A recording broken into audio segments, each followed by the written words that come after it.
Recently, we reported on a first-of-its-kind attack in which a threat actor pushed malicious code to developers' repositories, making it appear as if it was actually contributed by the legitimate GitHub Dependabot tool.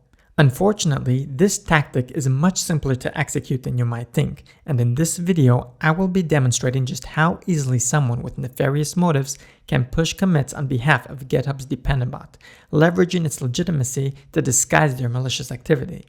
By the way, this same technique can be used to push commits on behalf of anyone.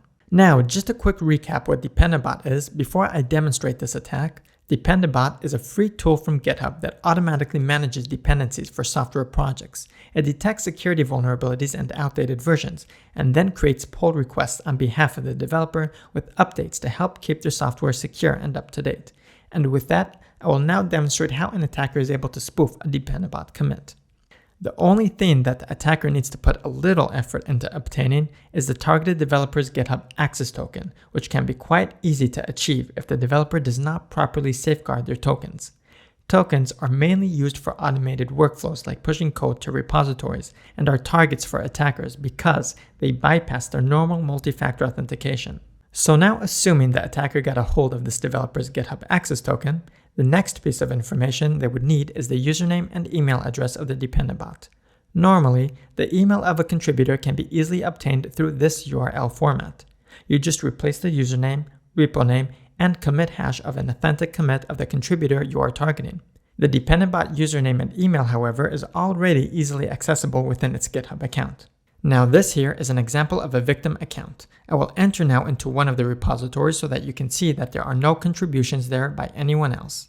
Next, I have a simple Python script ready here that automates the process of pushing commits on behalf of anyone I choose. I pre-configured the script to use the Dependabot username and email. In the GitHub add fake Dependabot commit function, you can see here one other critical step, which is setting the username and email on the get CLI. I can also easily manipulate the timestamp of the commit to make it appear that the Dependabot sent the commit at a specific date and time. And over here, I can specify the malicious code that I want to add to the repo. Now let's run the script. I'll specify the repository to which I want to add the Dependabot commit and let the script work its magic. After running the script and refreshing the GitHub repo page, you can see here that there is now a commit that appears to be from the legitimate Dependabot. By the way, this script is publicly accessible on GitHub within the Trustbreaker repository. And if you want to learn all about how attackers manipulate their GitHub profiles to deceive you, we created a whole series on the topic which you can find on our YouTube and Medium channels. Thank you for watching and stay safe.